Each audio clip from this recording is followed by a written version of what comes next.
श्रीमद्भगवद गीता 18वां अध्याय। अर्जुन बोले, हे महाभावो, हे अंतर्यामिन, हे वासुदेव, मैं संन्यास और त्याग के तत्व को पृथक पृथक जानना चाहता हूँ। तब श्री भगवान बोले, कितने ही पंडित जन तो काम कर्मों के त्याग को संन्यास समझते हैं तथा दूसरे विचार कुशल पुरुष सब कर्मों के फल के त्याग को त्याग कहते हैं। कई एक विद्वान ऐसा कहते हैं कि कर्म मात्र दोष युक्त हैं, इसलिए त्यागने के योग्य हैं, और दूसरे विद्वान ये कहते हैं कि यज्ञ, दान और तप रूप कर्म त्यागने योग्य नहीं हैं। हे पुरुष श्रेष्ठ अर्जुन, संन्यास और त्याग इन दोनों में से पहले त्यागने के विषय में तू मेरा निश्चय सुन, क्योंकि त्याग सात्विक, राजस और तामस भेद से 3 प्रकार का कहा गया है। यज्ञ, दान और तप रूप कर्म त्याग करने के योग्य नहीं है, बल्कि वह तो अवश्य कर्तव्य है, क्योंकि यज्ञ, दान और तप ये तीनों ही कर्म बुद्धिमान पुरुष को पवित्र करने वाले हैं। इसलिए हे पार्थ, इन यज्ञ, दान और तप रूप कर्मों को तथा और भी संपूर्ण कर्तव्य कर्मों को आसक्ति और फलों का त्याग करके अवश्य करना चाहिए। यह मेरा निश्चय किया हुआ उत्तम मत है। निषिद्ध और काम्य कर्मों का तो स्वरूप से त्याग करना उचित ही है, परंतु नियत कर्म का स्वरूप रूप से त्याग करना उचित नहीं है। इसलिए मोह के कारण उसका त्याग कर देना तामस त्याग कहा गया है। जो कुछ कर्म है वह सब दुख रूप ही है, ऐसा समझकर यदि कोई शारीरिक क्लेश के भय से कर्तव्य कर्मों का त्याग कर दे, तो वह ऐसा राजस त्याग करके त्याग के फल को किसी प्रकार भी नहीं पाता। हे अर्जुन, जो शास्त्र विहित कर्म करना कर्तव्य है, इसी भाव से आसक्ति और फल का त्याग करके किया जाता है, वही सात्विक त्याग माना गया है। जो मनुष्य अकुशल कर्म से तो द्वेष नहीं करता और कुशल कर्म में आसक्त नहीं होता, वह शुद्ध सत्गुण से युक्त पुरुष संशय रहित बुद्धिमान और सच्चा त्यागी है। क्योंकि शरीरधारी किसी भी मनुष्य के द्वारा संपूर्णता से सब कर्मों को त्याग किया जाना शक्य नहीं है। इसलिए जो कर्म फल का त्यागी है वही त्यागी है, यह कहा जाता है। कर्म फल का त्याग न करने वाले मनुष्यों के कर्मों का तो अच्छा, बुरा और मिला हुआ ऐसे 3 प्रकार का फल मरने के पश्चात अवश्य होता है, किंतु कर्म फल का त्याग कर देने वाले मनुष्यों के कर्मों का फल किसी काल में भी नहीं होता। हे अर्जुन, संपूर्ण कर्मों की सिद्धि के ये 5 हेतु कर्मों का अंत करने के लिए उपाय बतलाने वाले सांख्य शास्त्र में कहे गए हैं। उनको तू मुझसे भली भांति जान। इस विषय में अर्थात कर्मों की सिद्धि में अधिष्ठान और कर्ता तथा भिन्न भिन्न प्रकार के कारण एवं नाना प्रकार की अलग अलग चेष्टाएं और वैसे ही 5वां हेतु दैव है।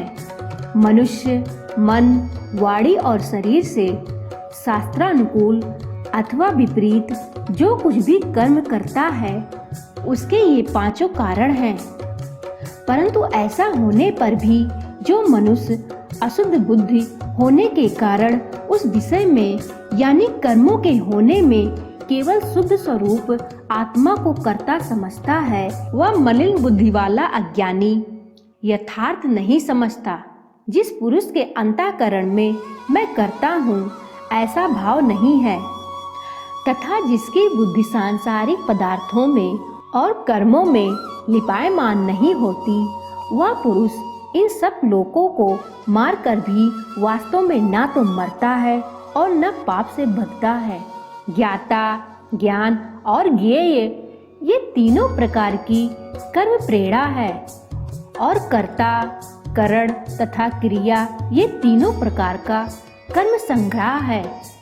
गुणों की संख्या करने वाले शास्त्र में ज्ञान और कर्म तथा कर्ता गुणों के भेद से तीन तीन प्रकार के ही कहे गए हैं, उनको भी तू मुझसे भली भांति सुन।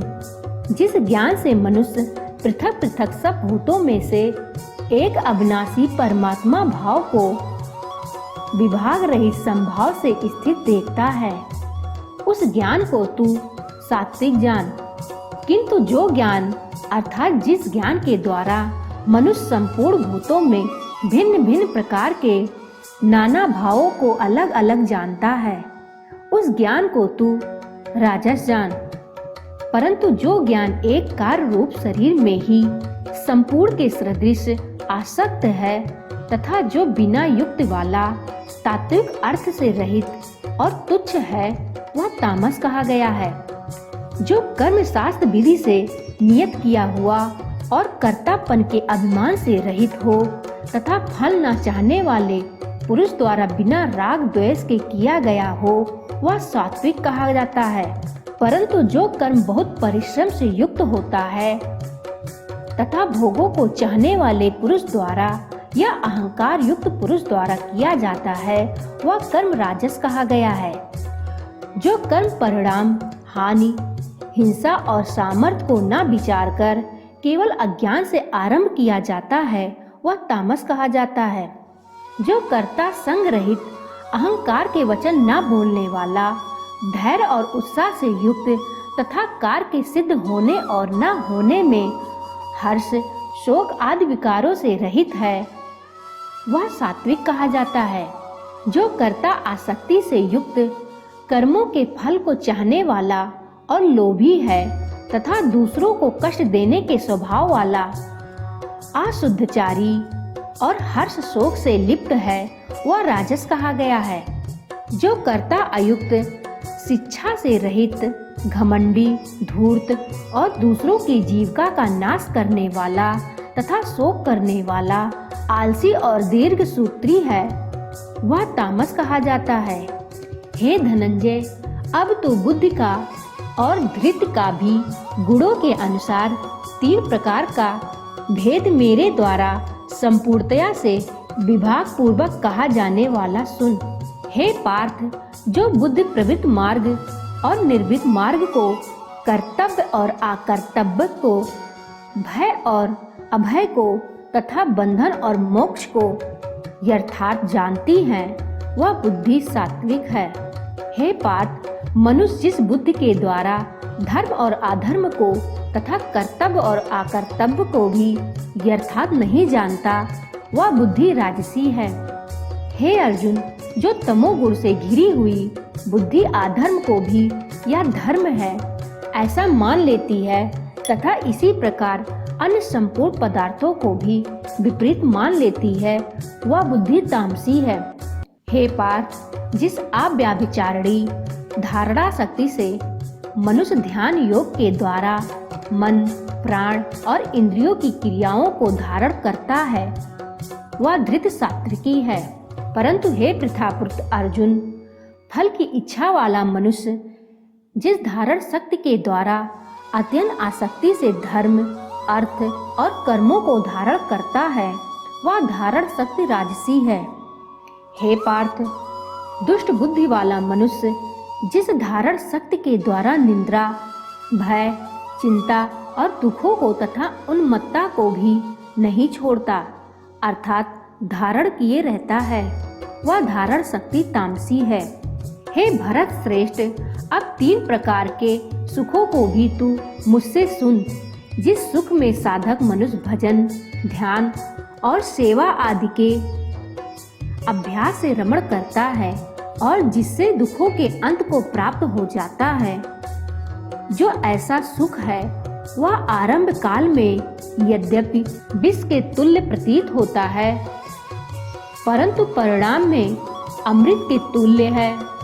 इसलिए वह परमात्म विषयक बुद्धि के प्रसाद से उत्पन्न होने वाला सुख सात्विक कहा गया है।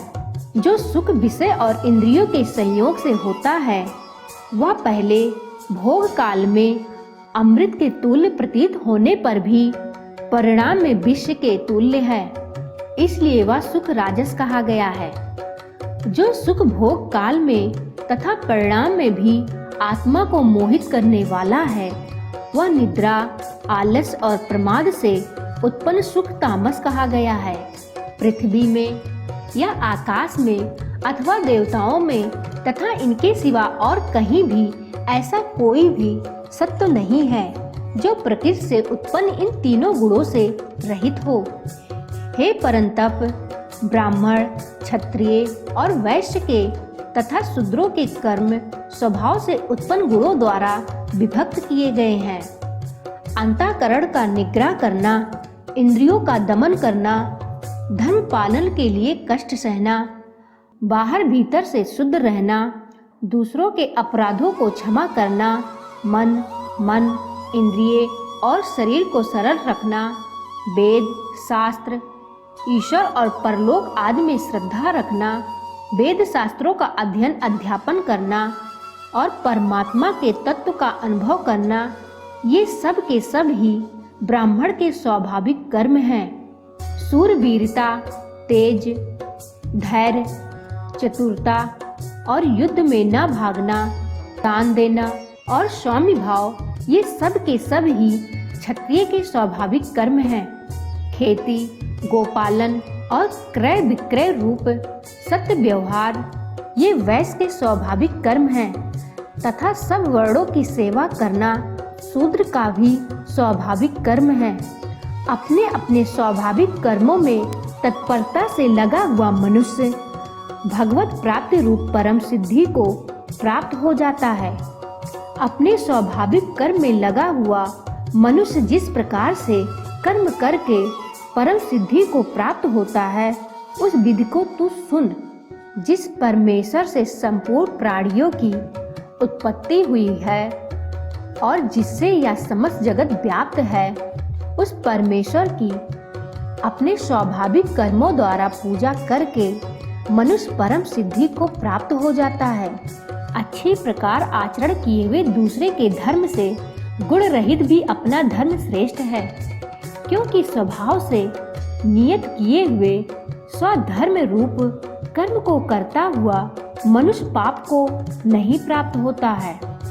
अतएव हे कुंती पुत्र, दोष युक्त होने पर भी सहज कर्म को नहीं त्यागना चाहिए, क्योंकि धुएं से अग्नि की भांति सभी कर्म किसी न किसी दोष से युक्त हैं। सर्वत्र आसक्ति रहित बुद्धि वाला, स्पृहा रहित और जीते हुए अंतःकरण वाला पुरुष सांख्य योग के द्वारा उस परम नैष्ठ कर्म सिद्ध को प्राप्त होता है, जो कि ज्ञान योग की परानिष्ठा है। उस नैष्ठ कर्म सिद्ध को जिस प्रकार से प्राप्त होकर मनुष्य ब्रह्म को प्राप्त होता है, उस प्रकार को हे कुंती पुत्र तू संक्षेप में ही मुझसे समझ।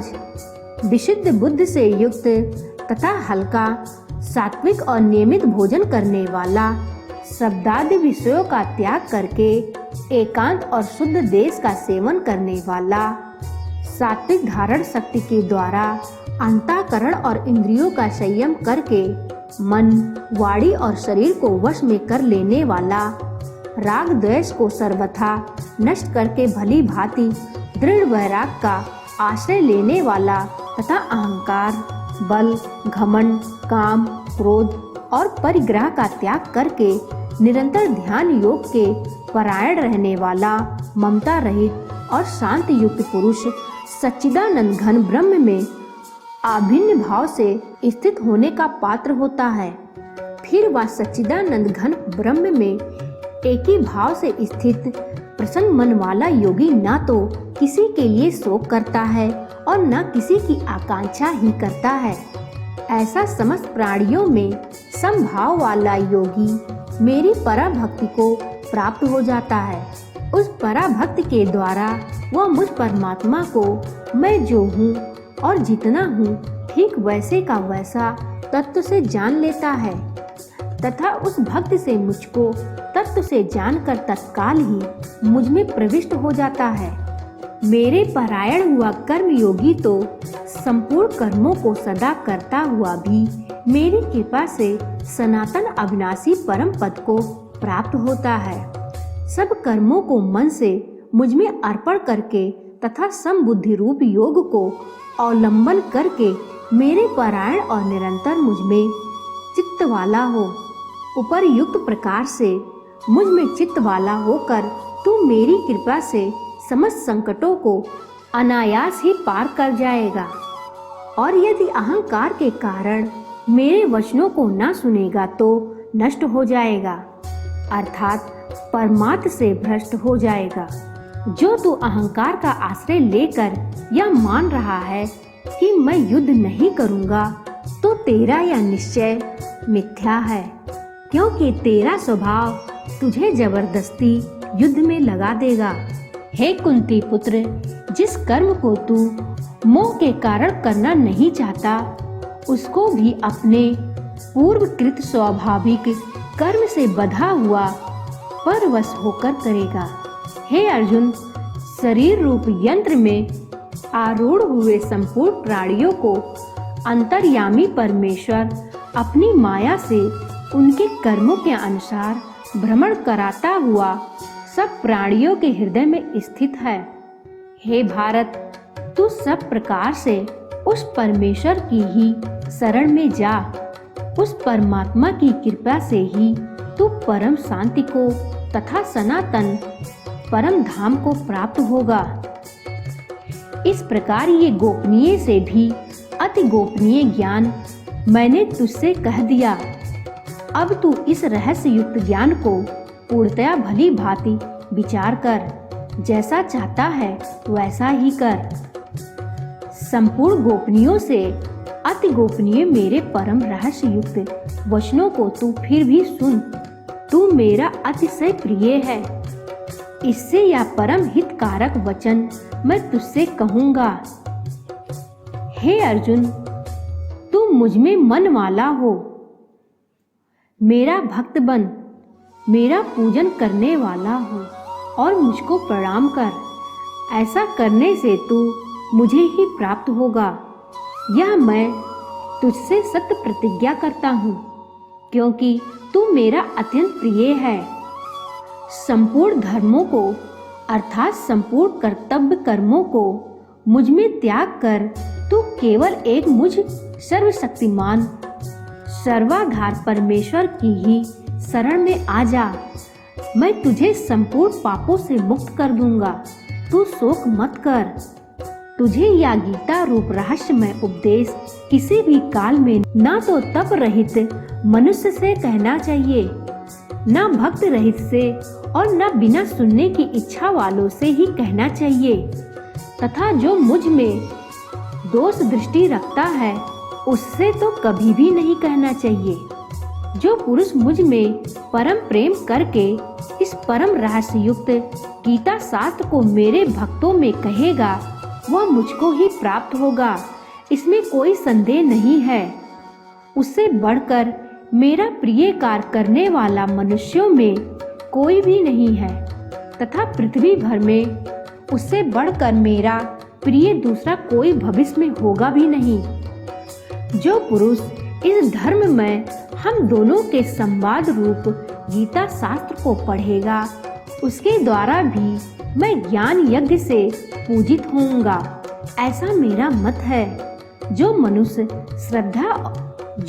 श्रद्धा युक्त और दोष दृष्टि से रहित होकर इस गीता शास्त्र का श्रवण भी करेगा, वह भी पापों से मुक्त होकर उत्तम कर्म करने वालों के श्रेष्ठ लोकों को प्राप्त होगा।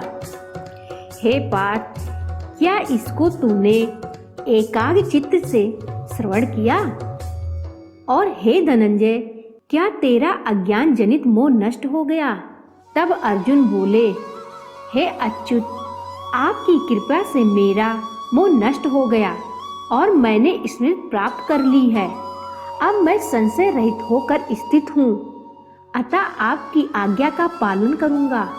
इसके बाद संजय बोले, इस प्रकार मैंने श्री वासुदेव के और महात्मा अर्जुन के इस अद्भुत रहस्ययुक्त रोमांचकारक संवाद को सुना।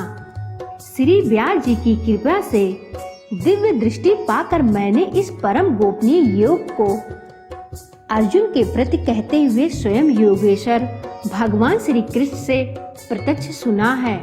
हे राजन, भगवान श्री कृष्ण और अर्जुन के इस रहस्य युक्त कल्याणकारक और अद्भुत संवाद को पुनः पुनः स्मरण करके मैं बार बार हर्षित हो रहा हूँ।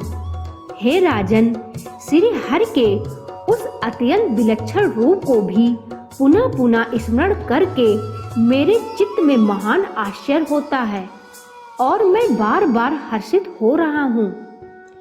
हे राजन, जहाँ योगेश्वर भगवान श्री कृष्ण है और जहाँ गांडीव धनुषधारी अर्जुन है, वहीं पर श्री विजय, विभूति और अचल नीति है, ऐसा मेरा मत है। इस प्रकार श्रीमद् भगवत गीता में श्री कृष्ण अर्जुन संवाद के अंतर्गत मोक्ष संन्यास योग नामक 18वां अध्याय संपूर्ण हुआ। जय श्री कृष्ण, जय श्री कृष्ण।